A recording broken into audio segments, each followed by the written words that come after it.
گفتگو اختتام کی جانب لاتا ہوں. آخری دو باتیں. مولا حسن پاک کا ذکر بھی ہو گیا, پاک کا ذکر بھی ہو گیا. آئیں ذرا اب حسین پاک کا ذکر خیر کر لیتے ہیں, کیونکہ مسجد میرے حسین ہیں. اور صرف مسجد ہی نہیں بلکہ ایک نعتیہ کلام ہے جناب, اس میں ہے کہ رونق ہے مساجد میں شبیر کے توسل سے. رونق ہے مساجد میں شبیر کے توسل سے, منبر بھی حسینی ہے عذاب بھی حسینی ہے. یہ کلام شروع ہوتا ہے, یہ دل بھی حسینی ہے, یہ جان بھی حسینی ہے. الحمد کے اپنا تو ایمان بھی, الحمد کے اپنا تو ایمان بھی. آپ کے امام صاحب بھی حسینی, آپ کسی سوچ میں نہ رہیں. الحمد کے اپنا ایمان بھی حسینی ہے. مولا حسین پاک. آئیں تھوڑا سا ذکر خیر کر لیتے ہیں آپ کا. شاہ صاحب مجھے ایک بڑی دقت ہوتی ہے اس قوم سے جو میری بات کو نہیں سمجھ پاتی. جیسے عرفان بھائی کہہ رہے تھے نا, میں دعا کرتا ہوں یا اللہ جو میں کہوں وہ انہیں سمجھ آ جائے. میری بھی یہی دعا ہوتی ہے. اور میں ایک اصلاح کے لیے, تنقید نہ سمجھیے گا, اصلاح کے لیے ایک جملہ کہنے لگا ہوں, آپ کے جناب کام آئے گا.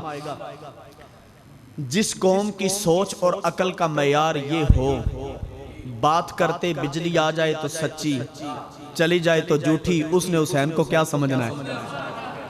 کیوں جناب؟ جس قوم کی سوچ اور عقل کا معیار یہ ہے, بات کرتے بجلی آ جائے تو بات سچی, چلی جائے تو بات جھوٹی, اس نے حسین کو کیا سمجھنا ہے؟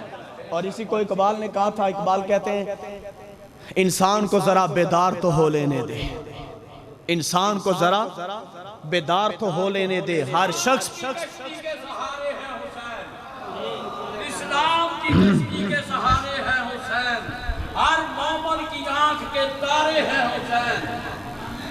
انسان کو بیدار تو ہو لینے دو, ہم ہر قوم پکارے گی ہمارے ہیں حسین.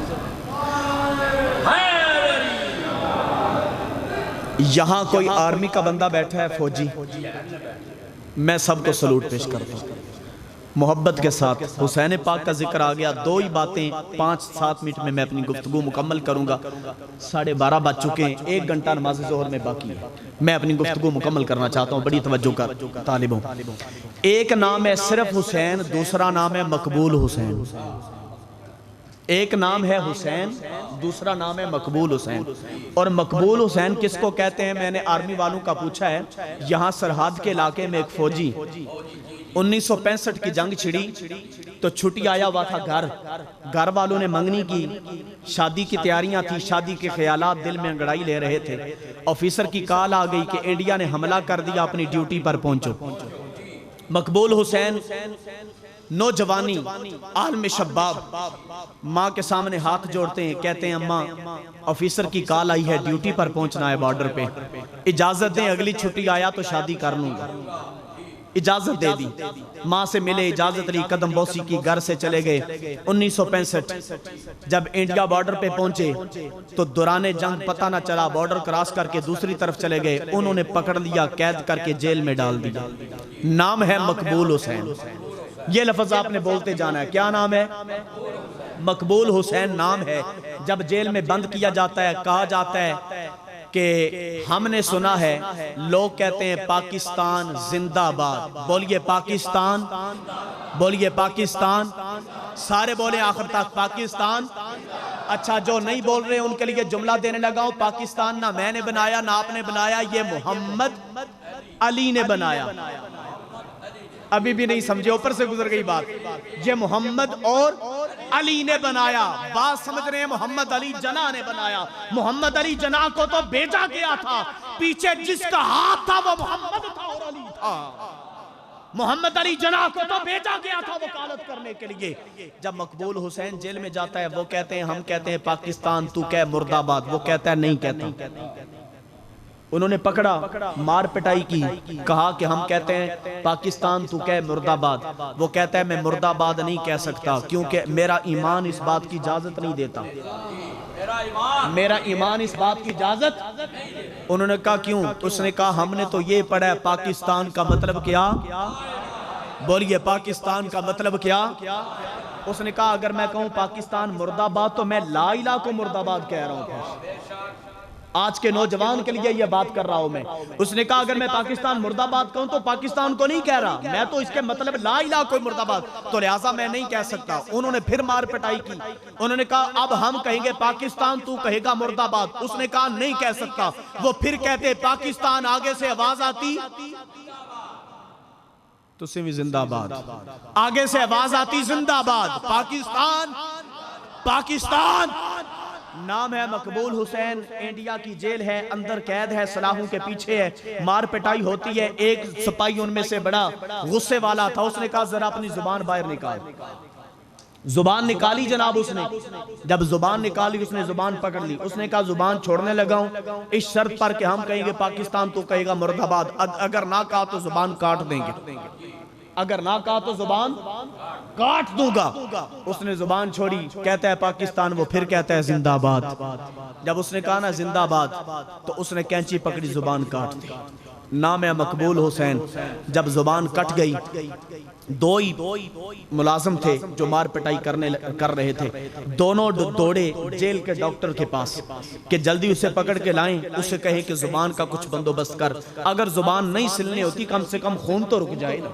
جب دونوں ادھر چلے گئے, واپس جیل کے کمرے میں آئے, کیا دیکھتے ہیں, بیچارہ بول تو سکتا نہیں, بیچارہ بول سکتا نہیں, زبان کٹوا چکا. اس نے اپنی شہادت کی انگلی کو بنایا قلم, منہ کو بنایا دوات, وہ جو خون بہ رہا تھا نا اس کے ساتھ انگلی ڈبو کر جیل کی دیواروں کے اوپر لکھتا ہے پاکستان. بولیے پاکستان. بھائی یہاں تو ایسی چل رہے ہیں, نرم گداس کلینوں پہ بیٹھ کے آپ سے پاکستان زندہ باد نہیں کہنے ہو رہا. وہاں وہ جیل کی سلاخوں میں اپنی زبان کٹوا کر اپنے خون کے ساتھ رنگین دیواریں کر چکا تھا, اور ہر طرف لکھا ہوا تھا پاکستان زندہ باد. اب جملہ لیجئے گا, وہ تو تھا صرف مقبول حسین. ارے حسین کی بارگاہ میں مقبول تھا. اس کی استقامت کا عالم یہ ہے, میرے حسین کی استقامت کا عالم کیا ہوگا.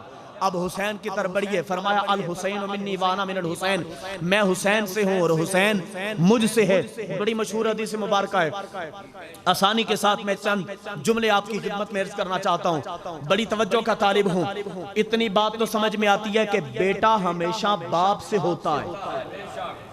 کیا کہا میں نے, بیٹا ہمیشہ باپ سے ہوتا ہے. کتاب کا ورق ہمیشہ کتاب سے ہوتا ہے, کتاب ورق سے نہیں ہوتی. ریت کا ذرہ صحرا سے ہوتا ہے, پورا صحرا ذرے سے نہیں ہوتا.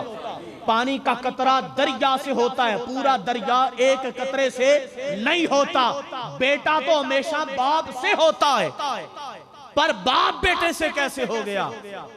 اب محبت کے ساتھ جملہ لیجئے گا. آغوش فاطمہ سے لے کر کربلا تک میرا حسین مصطفیٰ سے تھا. گودے فاطمہ سے لے کر میدان کربلا تک میرا حسین مصطفیٰ سے تھا, اور میدان کربلا سے لے کر میدان حشر تک مصطفیٰ حسین سے ہے. اس لیے کہ مصطفیٰ کے دین کی بقا, اس لیے کہ مصطفیٰ کے دین کی بقا حسین سے ہے. اس دین کا نام دین اسلام تو ہے, اسی دین کا نام دین محمدی بھی ہے, دین حسین بھی. آخری جملے دو بولنے لگا ہوں. یہ ہمارا ہمسایہ ملک ہندوستان, الیکشن مہم چلی.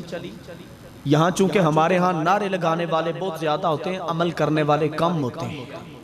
نعروں کی گونج تو بڑی ہوتی ہے, نعروں کی بھرمار بڑی ہوتی ہے, لیکن عمل کوئی نہیں کرتا.